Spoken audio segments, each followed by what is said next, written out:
isikhombisa nane inkosi usiphakama kunjalo. Amen.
lamashumi amabili nesihlanu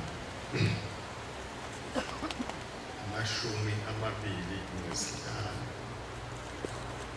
ivesi lamashumi amathathu nanye ivesi lamashumi amathathu nanye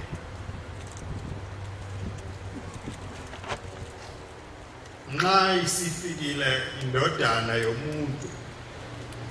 inobukhosi bayo nezingelosi ezingcwele zonke ziza nayo khona iyohlala esihlalweni sobukhosi bayo kokuthelwa phambi kwayo izizwe zonke yobahlukanisa abanye nabanye njengomalusi ozahlukanisa izimvu nezimbuzi yobeka izimvu ngakwesokunene sayo izimbuzi ngakwesokhohlo khona inkosi iyakuthi kwabangakwesokunene zanini nina enibusisiwe baba nidle ifa lombuso enilungiselweyo ilokhu kwadabuka umhlaba ngokuba ngangilambile nangipha ukudla ngangomile nangiphuzisa ngangiwumfokazi nangingenisa ngangihambaze nangembathisa ngangigula ngangihambela ngangisetilongweni neza kimi khona abalungileyo bayakuyiphendula ngokuthi Nkosi sasikubona nini ulambile sakupha ukudla noma womile sakuphuzisa na sakubona nini ungumfokazi sakungenisa noma uhambaze sakwambathisa na sakubona nini ugula noma usetilongweni seza kuwe na inkosi iyophendula ithi kubo ngiqinisile ngithi kini lokhu nenza komunye walaba abancinyane abazalwane bami nenza kimina khona iyakuthi kwabangakwesobukhohlo dedani kimi nina eniqalekisiweyo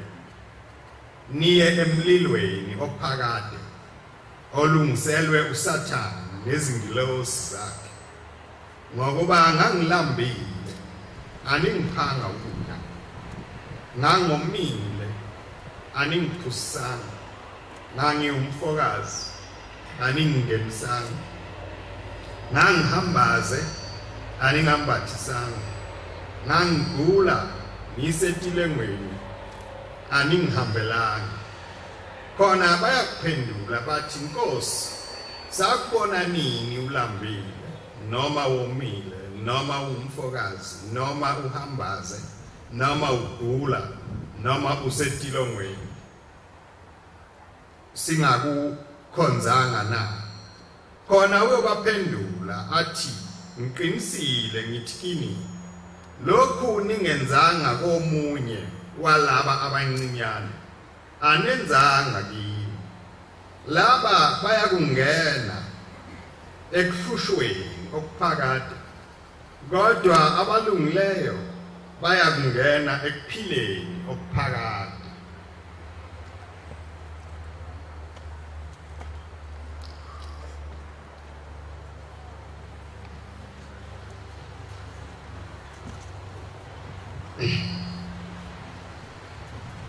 lezi zinsuku esikuzo sonke thina bantwana bakaShembe sinevuso elikhona einhlizweni zethu ngabanye lokhu khumbula ukuthi usondele isikhathi lamazwi akhulunywa nguKristu lapha wawakhuluma sekusondele isikhathi esifanayo nalesi esisondeleyo.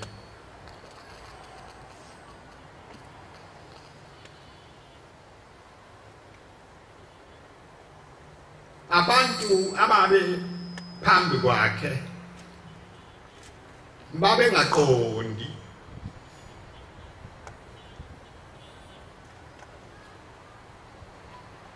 babe cabanga ukuthi lo mbuso akhuluma ngawo uyawuthi mawufika ukwehlulelwa kwawo ufike kusenyameni yakhe, kanti ukhuluma ngokuzokwenzeka bengasamboni.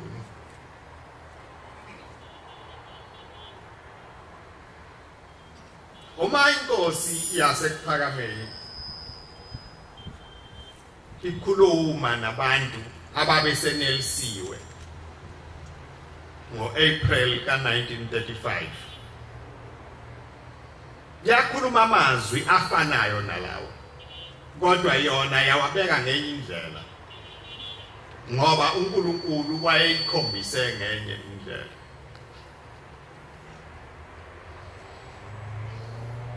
Uthi bantu abami namhla ngiumakoti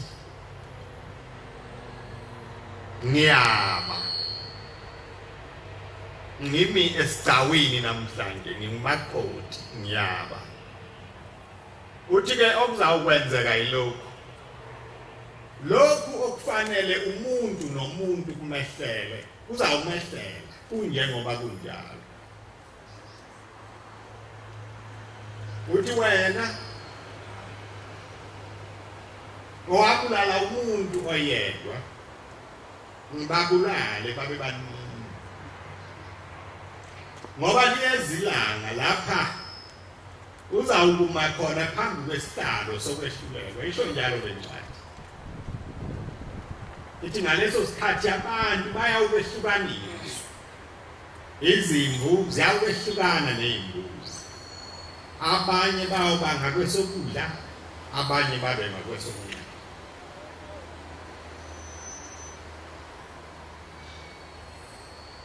Uthi ke wena owebayo yeba kakhulu ngoba isijeziso sakho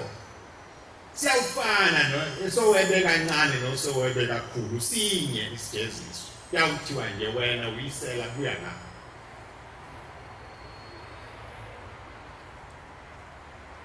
Uthi nawe wena ophingayo wenze kakhulu ngoba mawusujeziswa uyawujeziswa njengabo bonke. Uthi nengane engabahloniphiyo abazali bayo nayo iyalapho la uyawuzwa khona ukuthi wakwenzelani ngabahloniphi abazali bakho.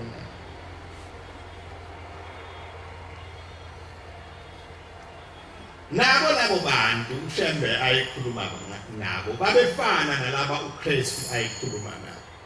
babengayizwa lento ayikhulumayo.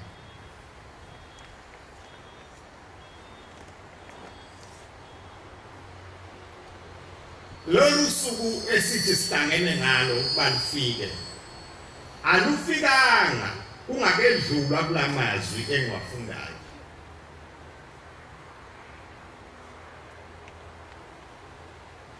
Aluzange lufike lolu suku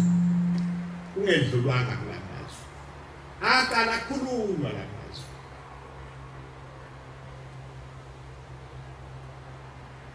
Kakhulu washiwo konke okuzawukwenzeka. Bonke abantu baphuma benikina amakhanda naba bekhona enelisiwe.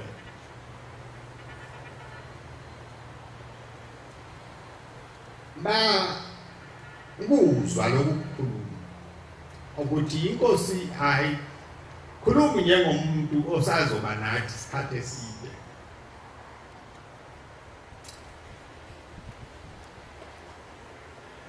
Kodwa benza njengabantu nje basemhlabeni bonke. Bazakhela izinhlelo ezinhle zokuba bondle izisu zabo ngokwasemhlabeni.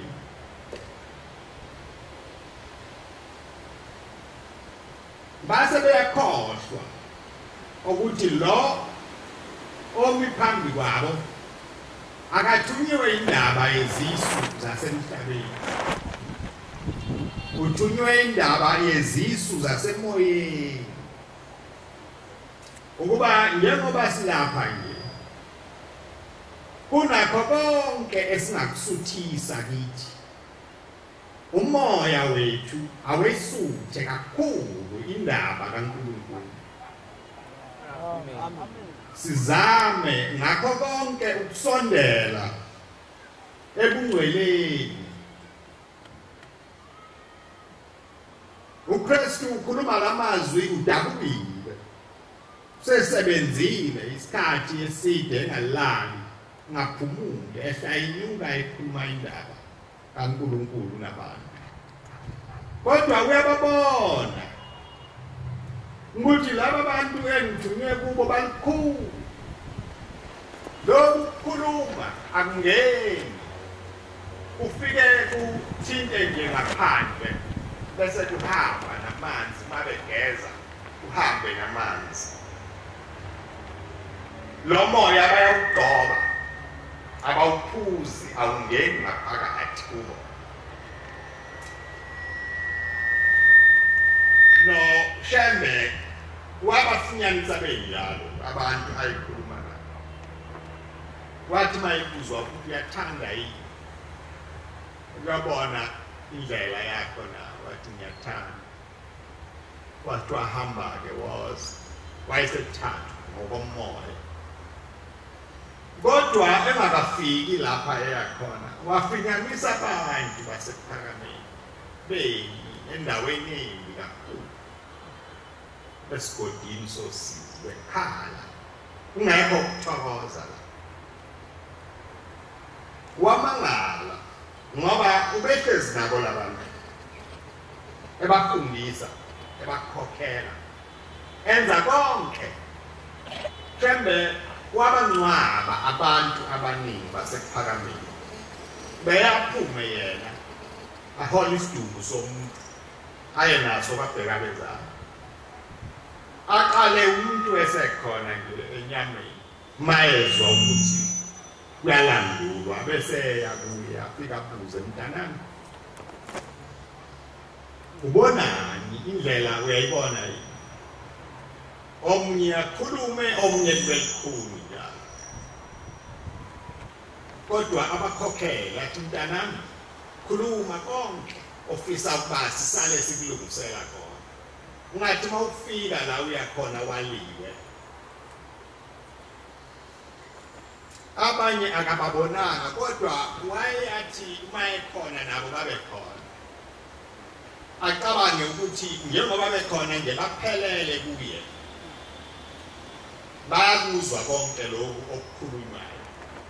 bayakwamukela, nenhliziyo yabo iyakwamukela. Ngisho njalo inkosi yasephakameni ngelinye ilanga sizohamba nje nayo. Ngitule inhlanhla umuntu njengoba silapha nje, onenhliziyo ephelele,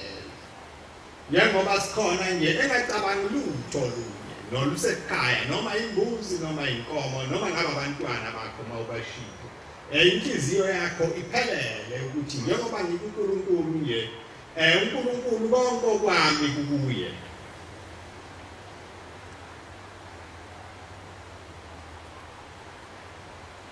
Uthi uKristu kuningi nikwenzile nina abalungileyo, uyakubhala okuhle. Uthi kodwa laba bantu engikhuluma ngabo bangibuza ngoba benevuso elihle, lokuthi inkosi iyasincoma ithi senze kahle kodwa thina asikhumbuli sikwenza konke lokho inkosi sasikwenza nini sakupha nini ukudla sakwembathisa nini sakubona nini umfokazi uthi ngakho lokho ukuthi lokhu enginifundise kona niye nakuthatha nakwenza kwabanye abantu omunye komunye uthi ngaloko niphelele beningaboni ukuthi uma niphuma lapha nikhuluma indaba kaShembe nibabaza imisebenzi ayithunywe ezulwini ukuthi nikwenza kimi manje ke ningebusiswe ngani uma nilalela izwi likaNkulunkulu lapha kwehlukana khona izindlela lapha uKristu esho khona ethi iziyawuba khona izimvu nezimbuzi uthi phakathi kwenu akasho ukuthi kuyawufika izimbuzi kuyawufika izimvu uthi niyawukwehlukana khona lapha phakathi kwenu kube khona izimvu kube khona izimbuzi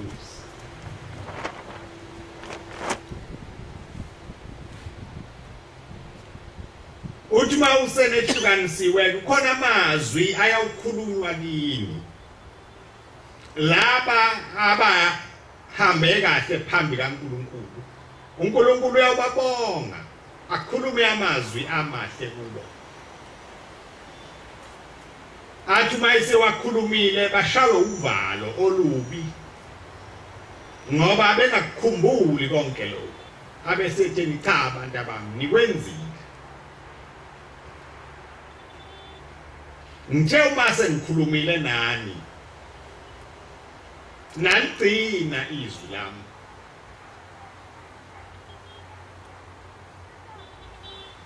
lokhu uNkulunkulu akesabi ukusho uma uligcinile izwi lakhe uNkulunkulu akesabi ukubonga uma ungaligcinanga akumehluli ukuzisola akafani nathi thina abantu kwesinye isikhathi siyehluleka ukuzisola ngesinye isikhathi uyawuzibuke wena uthi hawu ngiyumnumzana walomzi zawuyisole enganeni zawuthini ngiyawuphinde ngibe ndodana kanti awuboni ukuthi ufundisa abantu abakho ungayisoli uma uyinkosikazi uthi awu suka ngoyisole enganeni ingane lezi zinto zazalwa yimi la uthi mazikhula izingane zakho zingasakwazi ukuyisola ubusumangala ukuthi zakuthatha uma umi lapha njengoba ngimile nje ngingakwazi ukuyisola nani bese ningakwazi ukuyisola bese ngimangala kanti uNkulunkulu wangithuma ukuba mina ngizisole phambi kwenu nani bese nibona ukuthi uma umuntu ephambukile uyayisola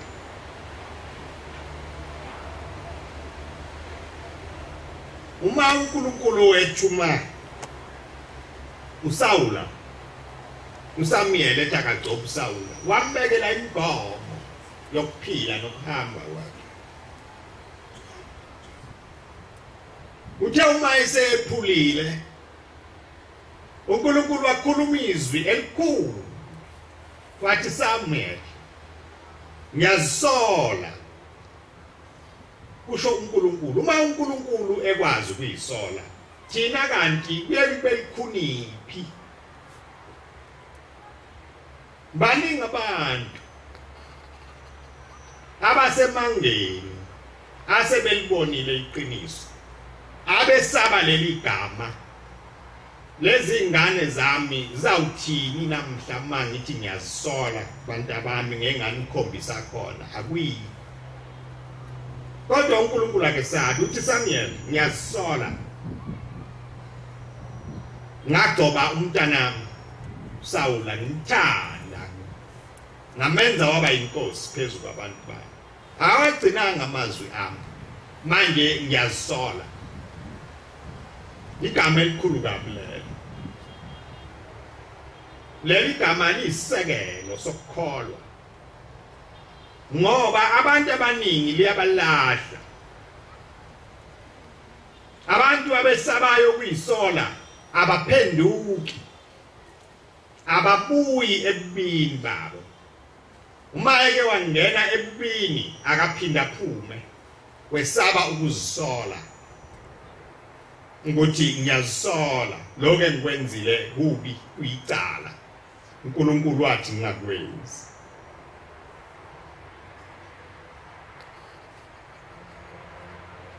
laba bantu Shembe ababonayo babe abantu abanjalo waye abafundise baphambuke kodwa bangazisoli lokho ngishiswe yini na ngishiswa ukuthi noma uShembe esebabuza ukuthi awu bantu abamnenzani la akho ngisho yedwa phakathi kwabo owafikelwa umoya wokuzisola akekho owafikelwa umoya wokuphenduka angazi noma niyakwazi ukuphenduka ukuthi yini ukuphenduka kuyisola uzibone ububi namaphutha akho ungatshelwa ngumuntu ngoba uma utshelwa umuntu uzothi uyakwethuka kodwa uma uzibona wena ukuphenduka lokho usibone ukuthi mangihamba kanje ngihamba kabi ngeduka ngiyalahleka uNkulunkulu ngeke akuthokozele lokho laba bantu ke abazange baphenduke esikhundleni salokho balwa bagwavuma bathetha bonke balwa kanye kanye kodwa hawu usho njalo ngani muwe owayenza abalikhuni indlela yakhe manje ke thina ke salahleka basho njalo abanye bathi cha thina satshelwa uShembe kwathiwa uShembe weze eMkhosini angaze ngiyithole leyo ndaba noma kwakuyintshumayelo noma kwakuyini kodwa ngiyakuzwa nje kuningi kuyakhulunywa lapha emhlabeni yonke indawo uShembe weza eMkhosini ayekuphi ayemiphi lamakhosi amaningi kangaka uShembe eze namhla mangaki wayetha wenzeni Shembe wasuka entabazwe ehamba izwe engaka ehambela abantu abangafikile emakhulwini amathathu uNkulunkulu wayethi akazobenzani laba bantu abancane kangaka ngoba kuze kube namuhla ayikabibiki inkosi noma yasiphi nje isizwe esike yafika la nezinduna zayo namaphoyisa ayo nabo bonke abantu beyigodi zayo yathi Shembe ngilethe naba abantu engibaphethe ngabashiyelwa ubaba ngithi abeze bazokhonza kuleli bandla laba bantu okuthiwa kweziwa kubo uyayafika ehamba yedwa mhlawumbe eganiwe namakhosikazi ayisithupha phenduka ibe yinye lawa amahlanu athi cha ngeke thina siyilapha akazanga waphoqa uyaqhubeke nje eze yena nalo eza naye abantu abakhe bamhlubuke bangezi manje leli vangeli lokwedusa abantu selisebenzile kakhulu kodwa ke usho njalo ke uKristu uthi nina nambona uShembe nani uvumanga ukuba ahambeze njengoba nikhona nje lapha ningubo Shembe ayembethe namhla amen ngoba umhlaba wawuthi akahambe nqomo inkosi ikhuluma izwi anganoma yilo inlelela hluku labantu uthi hawu nenza nje kimi lokho enikwenza kimi ngeke nikwenze mhlawumbe yilo angazi mhlawumbe akuyilo angazi kodwa uKristu akahambi phakathi kwabantu akuye ku engashongo lutho uyakhuluma uthi phakathi kwayenu kuyawuba khona izimvu phakathi kwenu kuyawuba nezimbuzi uthi laba ababekwe esandleni sokukhohlo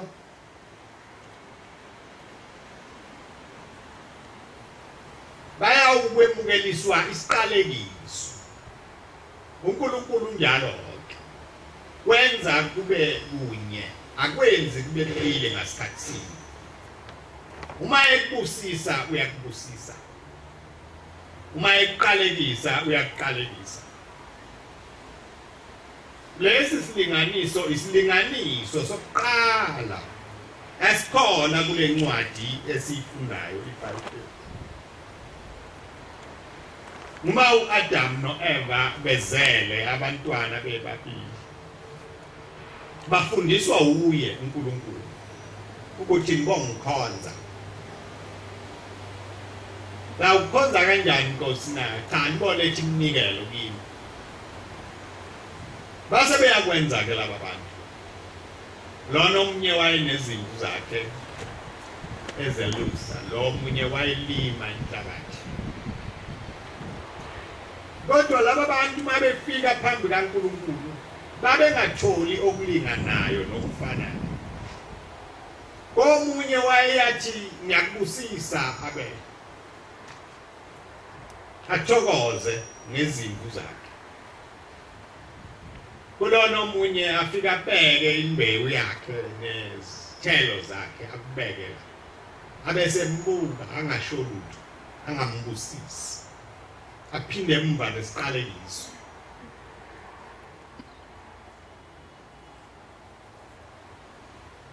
imvama yethu uma sinjalo siyathukuthela kuvamisile ukuba abantu baphenduke bayincosana abantu okuye ukuthi mayibona ukuthi akemukeliswanga kahle abuyele kuye athi Nkosi ngenzeni azisole azifume imvama yabantu bayagwavuma bathethe balingise laba babesesigodini sosizi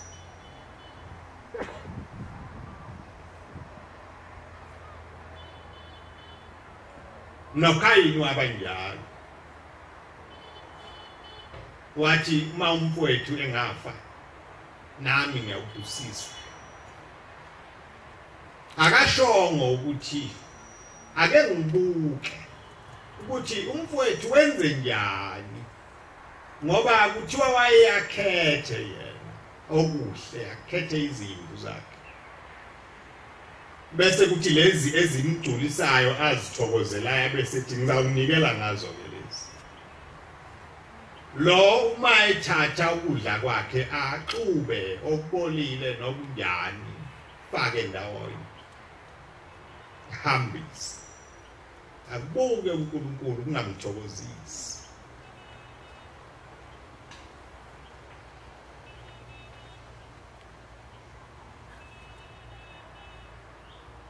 abantu ke inhliziyo yabo injalo ihlala emhlabeni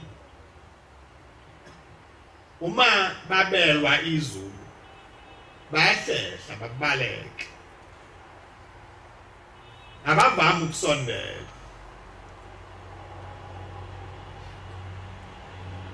ubaba mayeselinda ngo-1965 uthi ngabona abantu basekuphakameni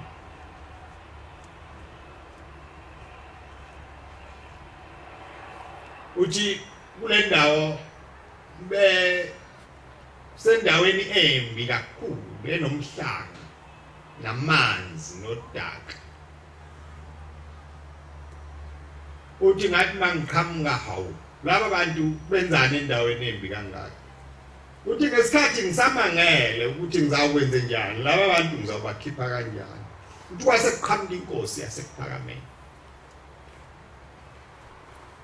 uthi wasekuqhamuka ubaba mkhulu esema eselula isandla uthi labantu bathiba bangasibambi isandla uthi ngase ngimemeza sengithi sondela sibambi isandla uthi cha abahlehla uthi ngaphinde ngamemeza ngathi sondela sibambi isandla uthi hayi bahlehla uthi ayisisondela inkosi yasekuphakameni uthi lapha inyathela khona noma bekunodaka uthi bese lusha udaka lome uthi aphinda selula isandla uthi badume laba abantu bahlehle kakhulu uthi ngaphinde ngamemeza ngathi musana ukuhlehla sondelani sibambi isandla uthi hayi bahlehla uthi bayisondela inkosi yasekuphakameni bahlehle uthi basuka lapha udaka lungcono khona beya lapho lulubi khona kakhulu uthi angaze ngayazi lento uthi wakhongisho yedwa owasibambi isandla uthi bahlehla labantu baze bavela ngamakhala odakeni uthi akhongisho yedwa owelula isandla uthi ngathi ngibona inkosi yayisikhathala emoyeni uthi yahlala phansi uthi angazi lapho uthi kwasuka kwenzenjani uthi kodwa kwathi mase ngibhekile ngathi hawu kwenziwa yini ngabe khona umuntu obamba isandla senkosi yasekuphakameni uthi kodwa ngase ngibona ukuthi bekuzofundiswa mina ukuthi laba abantu ohamba nabo bana macala laba abantu ohamba nabo abaphendukile enhlizweni laba abantu ohamba nabo ukhona okubi abagodlile enhlizweni yabo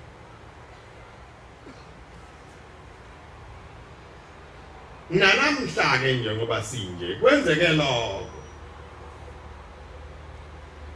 ithe inkosi siselula isandla abantu bahlehla kwamngena odakeni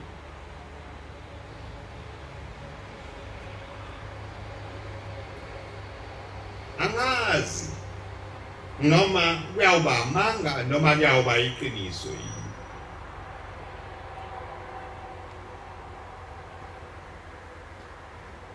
uma kungathiwa namhla igama abalalayo elalendoda eyaletha mina emhlabeni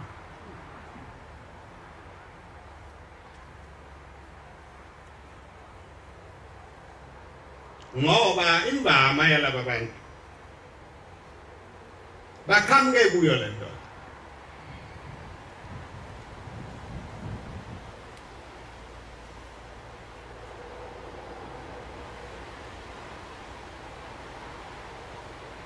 lo muntu ongafunwa namhla wayengafuni ukuba kulento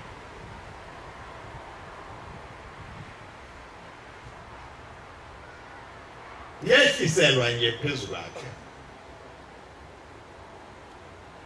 uNkulunkulu ke uyayihlela izinto zakhe lo muntu wayeyintandane engenayo unina wakhula engenanina inhliziyo yakhe yayisinamathela kuyise ngoba kungekho kunye angakuthanda ngaphandle kwayise kanti uNkulunkulu uyamkhalima njengenkomo izohlatshwa ukuthi angayi kude uthi ngomnyaka esafunda emanzi mtoti wafika abafana bebeke incwadi ibhalwe ubaba mkhulu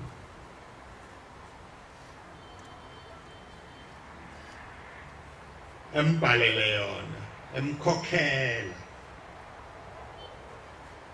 anganoma wayibona ukufunda kwakhe kwanda kakhulu ukuthi uzawo mbalekela akazi ukuvuma ukuba phakathi kweni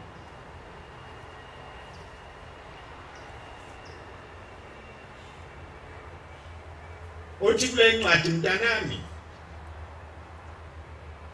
ngisize ngahamba ungahambi nabafana bakulelizwe abahamba zonke indawo ngoba uma unjalo ngeke ukwazi ukugcina inhliziyo yakho amazwi lawo akhulunywa umuntu onovalo amazwi lawo akhulunywa umuntu owelusile ukuthi uma lezi inkomo zikababa zidla amasimu abantu ubaba uzangithwesa icala ngizawuba necala ekhaya akubheke nobuthongo ukuthi kungamfici aphaphame inkomo sezisemasimini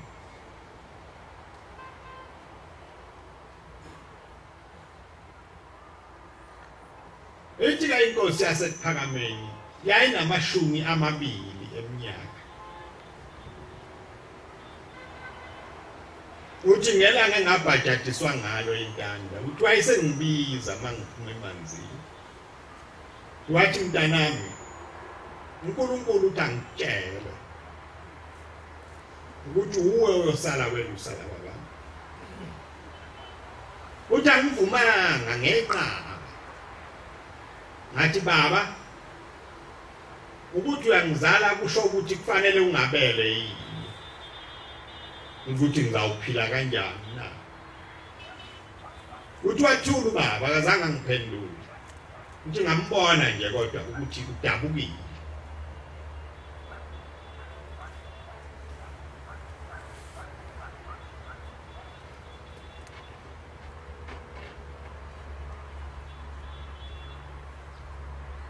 inkosikazi yalapha ekhaya ibingixoxela kulezi yayinsuku engangingazo ithi mntanami ngibuyile ngeza lapha bengisele ngale ithi kodwa ngadumala kakhulu ngelanga okwakwenziwa ngalo umkhosi bakuthiwa wani khona umkhosi osuku abakhona lapha ngiyakhohlwa igama lawo kodwa kwakuzophendulwa nesoyi ithi uma kuphathwa igama likayihlo bonke abantu babephenduka bathi baphimise amathe uthi ngaba sathe ngiyayibheka lento uthi kwafika inyembezi uthi ngathi hawu igama likababa leli lenziwa nje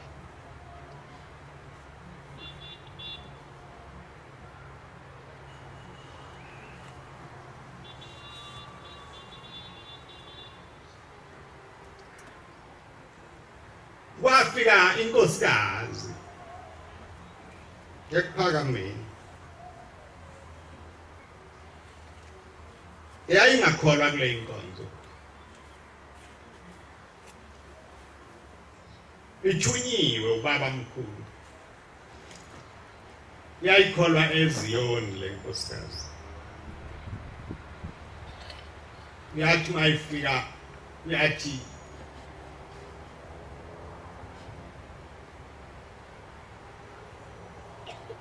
ngilethe isibonakaliso lo muntu ongithumile angimazi usefike kwaze kwaba kathathu kimi manje kuloko kokugcina ufike walwa wathi uzangibulala uma ngingezi uzokhuluma lento uthi lo muntu uthe ungishembe ngathi mina hayi angimazi ushembe wayesethi hamba ngiyakuthuma uye ePhakameni khona indodana yami khona uthi ke manje ngilethe lokukhuluma wafika ubaba engekho esemkhayideni wayesefika kukhona uDlomo lo umabhalane webandla sebemyalela yena sebemtshela ukuthi baba ukuphi wayesethi cha ngeke ngibe nawo amandla ukufinyelela lapho kodwa ngoba sengize ngafika lapha ePhakameni ngicela ukukushiya lokukhuluma engikuthulile wayesiyabhala kuDlomo lokukhuluma akukuningi fishane Lithi le inkosikazi ngibona abantu basekuphakameni kusukela ngonyaka ka1970 beliphika igama likaGalile Shembe.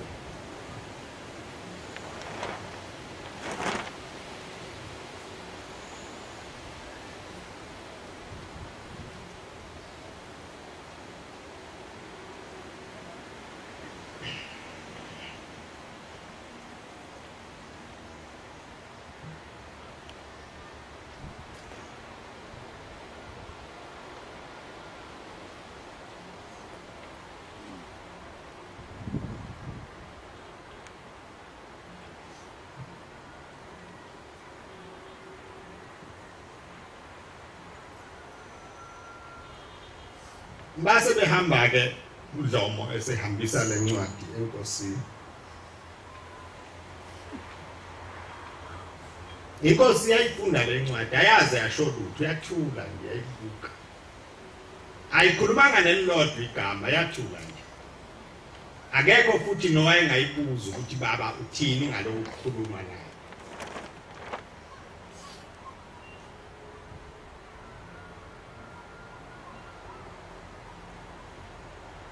Icala elikhona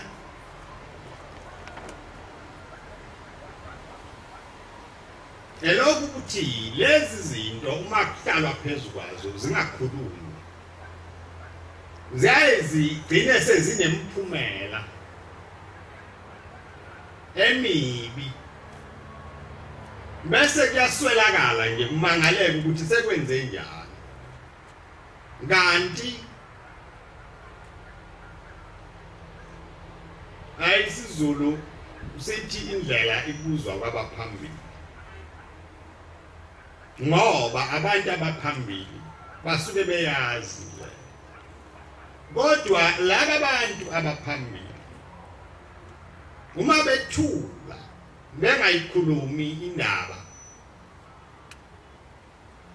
uma belahleka beza ngemva icala likabani lelo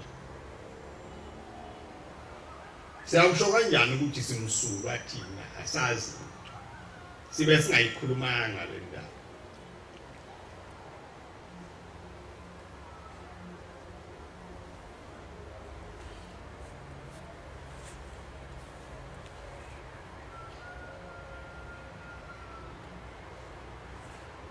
ngixoxelwa umne wethu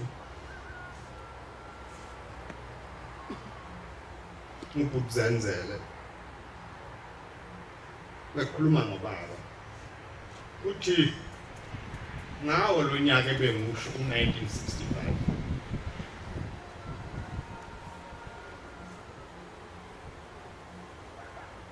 umuntu atawu Zenzele engamashumi ayisithupha eminyaka angaze ngiye phesheya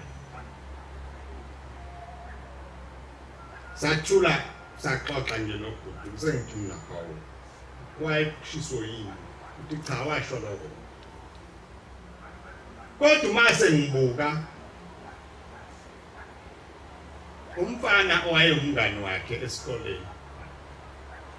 wahamba wayaphesheya amshiye manzi Mtoti uselbinqo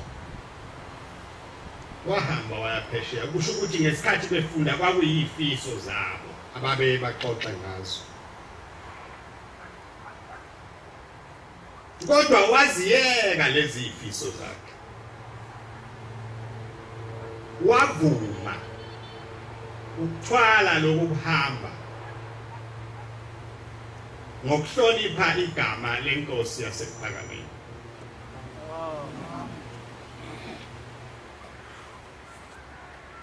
esinye isalukazi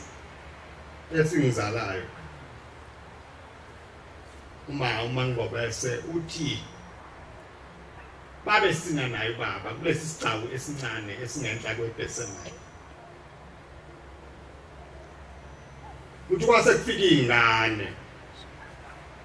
ayezifundisa zasemanzi Mtoti sayifike zima kulesi sigcawu esingenhla zibuka umgidi zazize kuye ubaba zithi zizokhuluma naye ukuthi uthisha wethu akayeke lokho akwenza ngoba kuyamdumaza ukuba athi efundisiwe kangaka azohlala nabantu abangafundisiwe akeze abuyele emanzini ndoda esikoleni uthi ingane zamfice evunule sina uthi zakhala kakhulu ngoba lokho ezazibona zazingazange zicabange ngesikhathi zisuka lapha isuka khona zathi mayifika zafita omunye umuntu azimfitanga uthisha lo ezazizebuya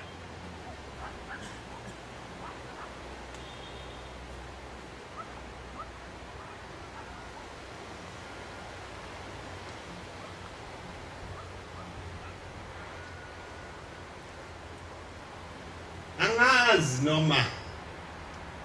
nike nicabange yini ukuthi ukuba uShembe akanishiyanga naleli gama lalomuntu eselinephunga elibi kangaka ngabe ni njengoba ninjena yini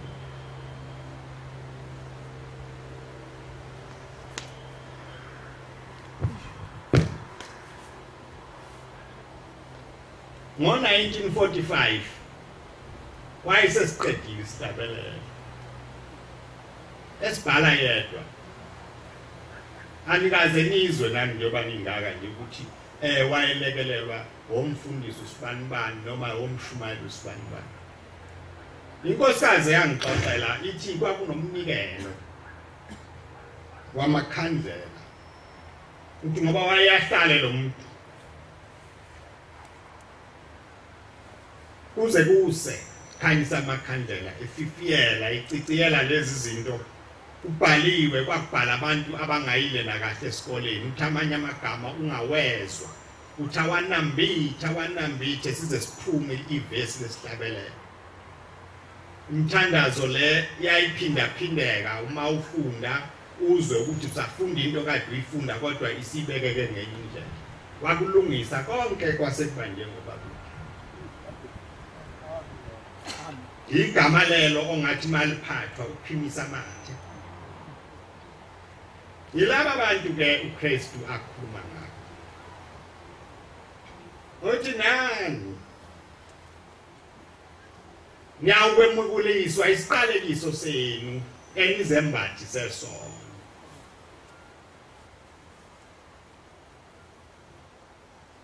akekho umuntu maNazareth onganembesa isiqalekiso njengoba nikhona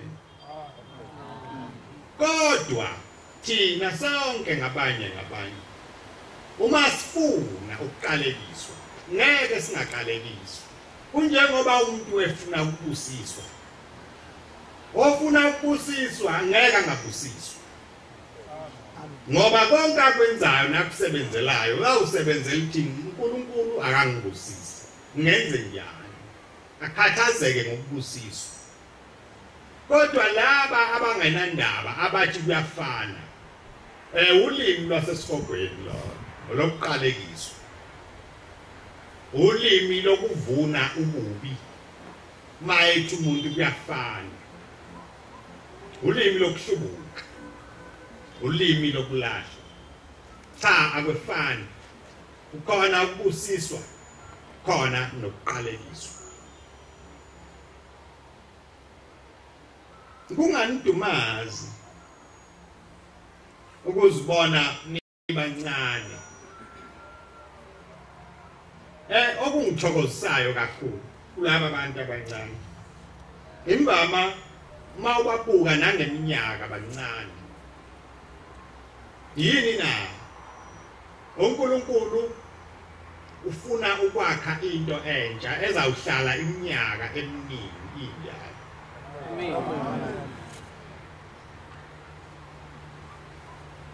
laba abantwana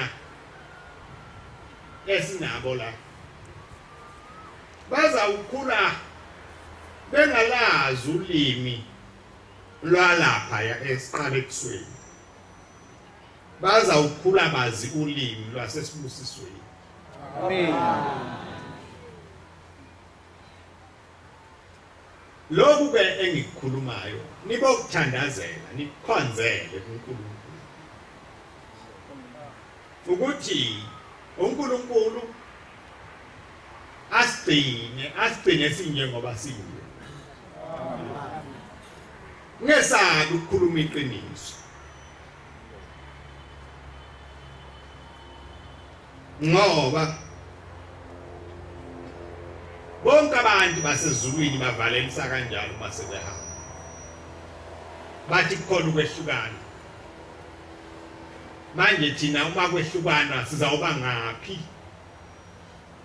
ileyo nto kufanele isikhathaze njengoba nilana nje nihlushwe iloko ukuthi konje lolu dumo lokuningi lungangisiza ngani lesi sikhathi sokudinga komphefumulo mina luyangisiza ngani uma inkosi yasekuphakameni yelula isandla ngisodakeni bese ngihlehlela lapha loluningi khona ngiyawuhlala ngize nibe njani ke udaka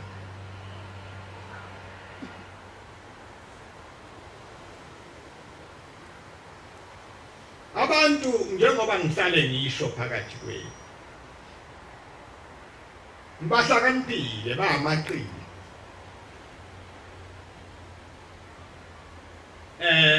ziningi izinto asebezenzile ngobuqili nokuhlakanipha zaphumelela manje ke nakuloku kuhamba babona ukuthi uzawubalungela nalokho cha ngeke kulunge amen ngeke kulunge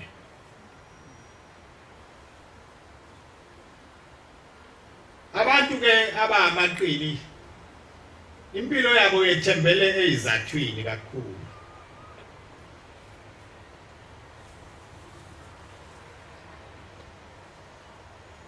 naye uNkulunkulu siyomchazela thina awu wena awuchazela uNkulunkulu onjani lo oyochazelwa uwe leli bumba elibunjwe uNkulunkulu lizobe lichazele yena uyawuchaza uthini cha ukumbuzo lapha siyakhona lapha siyakhona akubuzwa lutho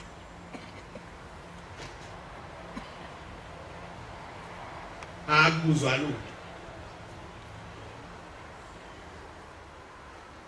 inkosikazi kaKhawula ithi yafitha isondo liphenduka lapha esifubeni sikaShembe ithi zonke lezi ntuthane zingena kuleli sondo bese liyaphenduka uthi kwase kuthiwa bheka ke uthi la izawuphuma khona izawuphuma ibhekephi yathi mayiphuma kuleli sondo indlela zasesibantathu siyabona izingalo kaShembe zivulekile ukhona ingalo yangakwesokudla khona ingalo yangakwesonxele ukhona indlela ekhuphukayo manje ke lokukhuluma wena onakho okubekile okulungisile ukuthi ngiyawufika ngikhulume mina phambili kaNkulunkulu mina uNkulunkulu ngiyofika ngimtshele hayi mina uNkulunkulu ukuze ngenze nje kwaba nje ngoba uhlakaniphile noma uyiqini nomnjani lo mfazi wakhuluma ngaye wayengakwazi ukukhuluma yena akubuzwa lutho lapha siyakhona ufita izindlela nje zithule imisebenzi yakho yonke ngaphakathi kwakho iyona ekutshelayo ukuthi yipi indlela ozoyithatha akwenzeki uthathe okungeyiyo cha ngeke ungene ngephutha ezulwini xobo ngeke nasesiqogweni futhi ngeke ungene ngengozi dawu Nkosi yami ubethu ezulwini wangena esiqogweni cha ngeke kwenzeke lokho ngeke kwenzeke lapha siyakhona Siyangena ngoba kufanele singene.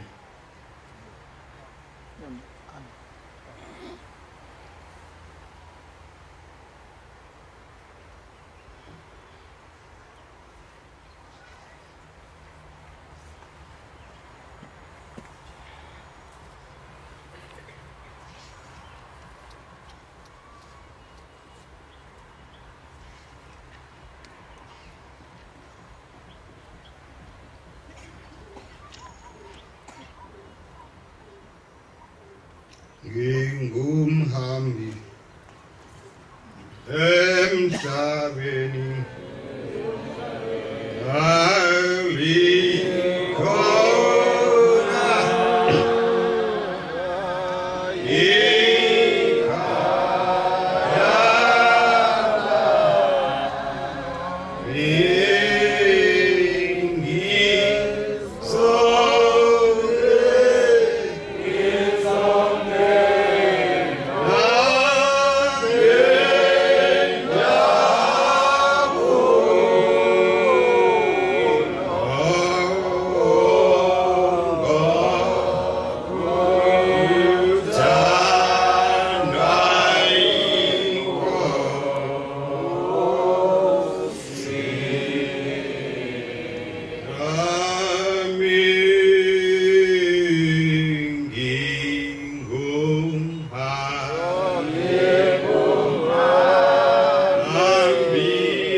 Lendlela uShembe asibizele yona akusiye yasemhlabeni, akusiyo indlela yabantu abangamaqili nabahlakaniphileyo, indlela yokukhonza, indlela yokukhonzela lomphefumulo, ukuba uma ngikhona phambi kaNkulunkulu, uma sifika lesi sikhathi uNkulunkulu abe nomusa kimi, ngoba sonke njengoba silapha nje siyathanda ukuphelela, sonke siyafisa ukuba sengathi kungathiwa singabantu abangcwele,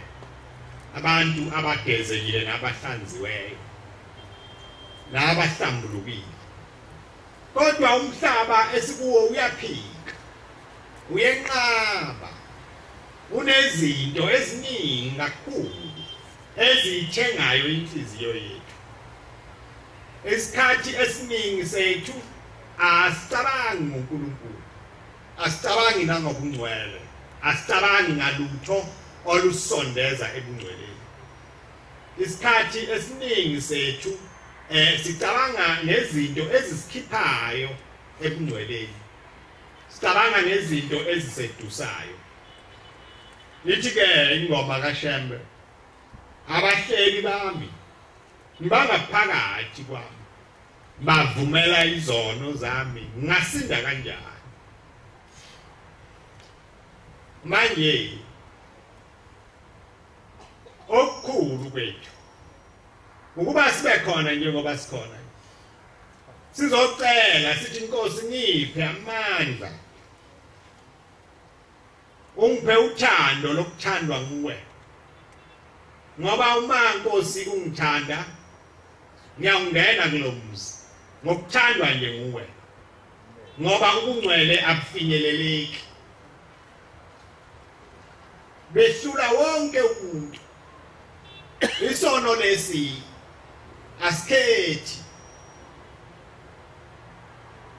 asazi sono ukuthi umuntu ugcotshiwe unesikhundla ebandleni asikwazi lokho sono siyambamba nje wonke umuntu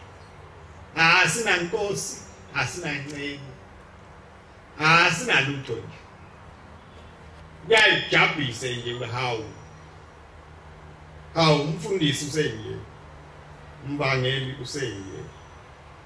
ushumayeli ukwenze kanjani hawu umkhokheli yini manje kodwa ngomusa nangokuthandwa lokhu uShembe akhuluma ngakho yathi ngizongena ngokuthandwa inkosi yami indaba enkulu leyo yona ndaba engabe siyikhulekela sonke njengoba silapha lezi zindaba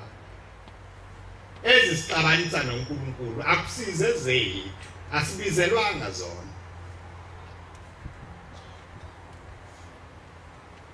ngikhulele khona ekuphakameni angazi noma mhlawumbe laba abantu engakhula bekhona babe ngakuzwanga indaba kodwa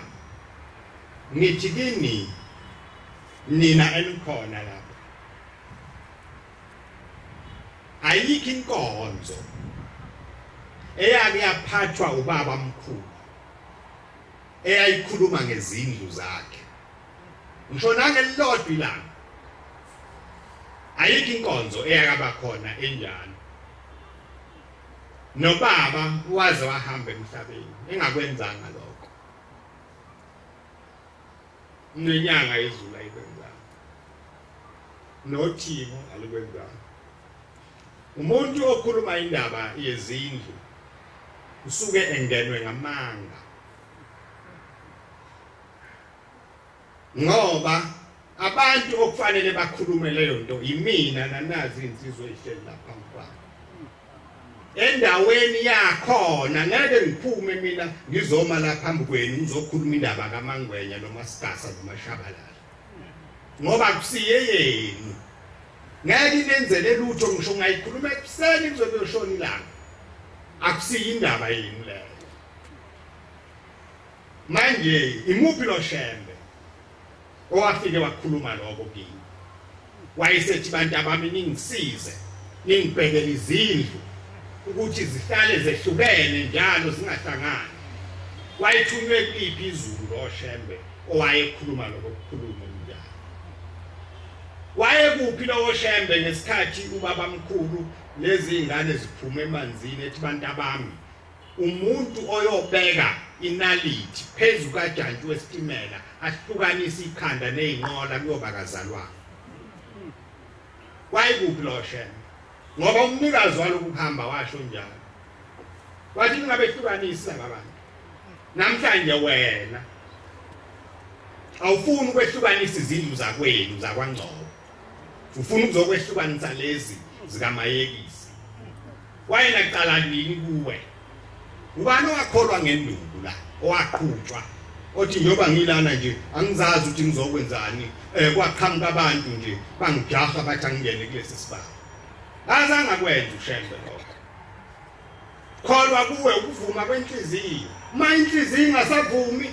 iyala uthanda ukuyakhona akho umuntu olana ngenduku kodwa noma ngabe uhlubuka kangakanani musu ukukhatha umuzi womuntu ngoba akakwenzanga lutho akathathanga lutho lwakhe Shembe uhlale la ekuphakameni endaweni ayithene ndiyeni ukhona wena unezwe lilonke awuzange umnike uShembe indawo namhlanje uhlukanisa izingane zomuntu ungakhohlwa noma uthokozile noma uphatheke kabi ungakhohlwa icala elikhulu kabi akukho lutho esizawufihla nesizawulungingiza awukhuluma nje qonda ngoba nangalelo langa kwakhulunywa kukhona umhlaba wonke indaba esihlanganisile la indaba kaNkulunkulu indaba yokuhlupheka kwethu sifuna ukuba imoya yethu uNkulunkulu ayilondolozele indaba ngoba singabantu basemhlabeni kodwa uma esidala uNkulunkulu akasidalanga njengembuzi neinkomo utasakhe umuntu asifuze wayesephefumula umphefumulo wakhe wawuphefumulela kule libumba aselakhile lo mphefumulo ke uyathi kuma leli ibumba liphela ubusubuyela kimi mina mnikazi wawo engiuphefumulile manje ke uthi uShembe wozani badini wozani besweli ngoba lizofika ilanga lapho lo mphefumulo uzobuzwa ukuthi ngesikhathi unikiwe wona wawugcina kanjani yona indaba uShembe afika ikhuluma azange ayikhulume enye into akazange uShembe akukhulume enye into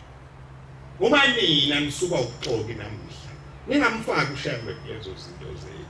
niboyixoba nje ngoba bengikhona nami nawe ubukhona inkosi ikhulu sithi leli iphalishe nixobayo niyawuthanda yini uma lenziwe emzini yoyihlo na akekho ngathi wayengekho sonke sasikhona usho njalo kuKristu kanti amazwi lawa anzima kakhulu njengoba ngishilo ngathi abantu abathunywe uNkulunkulu abahambi bengashilo lutho njengoba sizobe sikhumbula nje zawube sibabili zawube khona izimvu zawube khona imbuzi wena uzawukhumbula ungakuluphi uhlangothi la useyimuzini noma uzawuseyindini okusobala kuyo ukuthi okhunjulwayo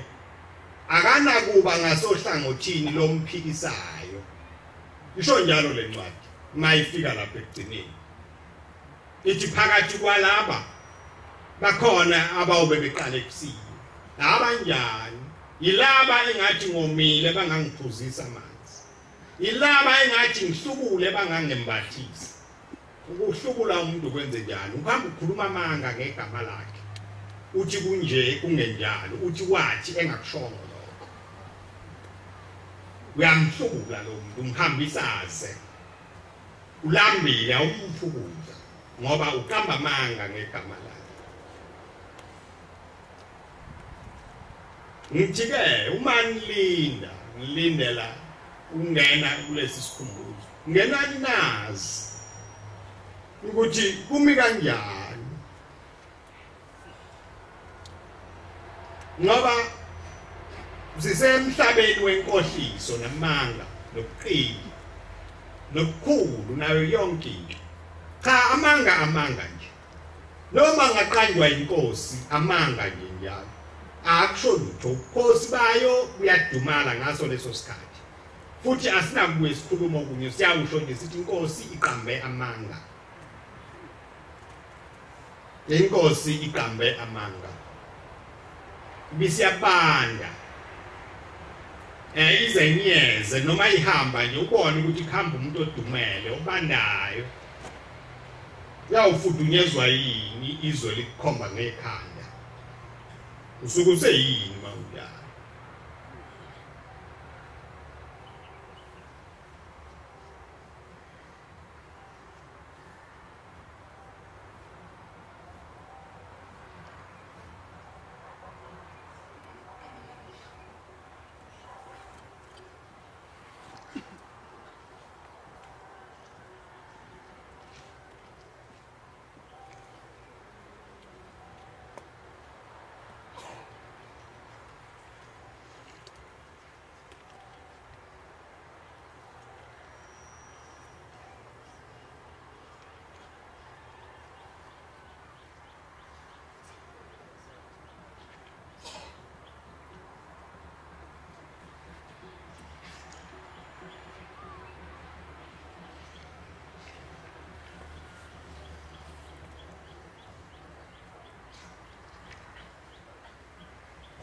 ingoma yamakhulu amabili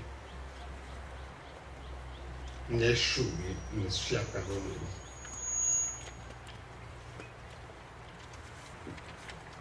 Amakhulu amabili neshumi nesishiyagalolunye. Inkosi busise ukuphakama emhlangano.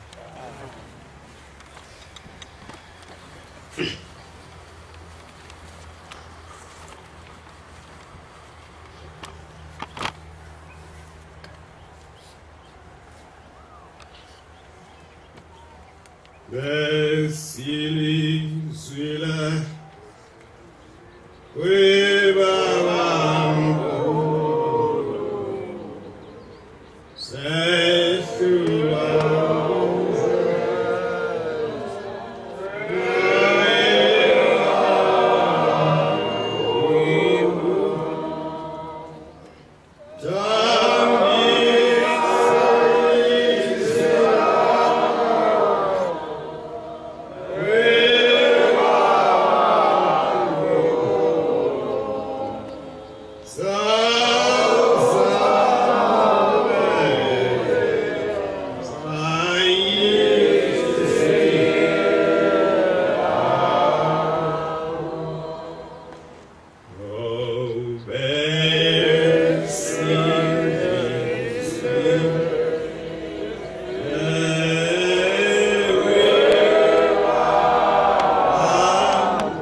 Siyabonga Nkosi uthando lwakho osithanda ngalo. Wena Nkosi usibonile sifanele ukuba phambi kobuso bakho. Wasikhetha Nkosi, wasikhethela uthando nomusa wakho. Siyacela Nkosi usiphe inhliziyo yokuba Nkosi sikugcine lokho kuhamba kwakho, singakuphenduli Nkosi kube ngokwethu, singenzi Nkosi ukuthanda kwethu endleleni yakho, ngoba uma sinjalo Nkosi ngeke usamukele. Sizocela Nkosi yasePhakameni uba usigeze wasusa amacala ethu phezulu kwethu usenze inkosi sihlambuluke siphe inkosi inhliziyo entsha inhliziyo inkosi ekuthandayo inhliziyo inkosi evumayo ukuphenduka ibheke kuwe lapha inkosi phakathi kwethu khona abantwana bakho abanezifo inkosi ezizinhlobo nezinhlobo siyacela inkosi kuba bakhumbule usihlangule inkosi izifo zabo zisuke kubo ngegama lakho siyacela inkosi abanosizi besule inkosi izinyembezi ubaduduze inkosi abadambile abaswele inkosi kubaba ngabe khona inkosi umntwana oza kuwe inkosi odingayo gama lakho inkosi libatshazwe ubukhulu bakho inkosi baziwe umhlaba wonke udumo lwakho inkosi luze kuwe siyacela ke inkosi nathi esibancinyane uba uzibabaze nathi uveze inkosi ubukhulu bakho nathi hamba ke inkosi wena phambi kwethu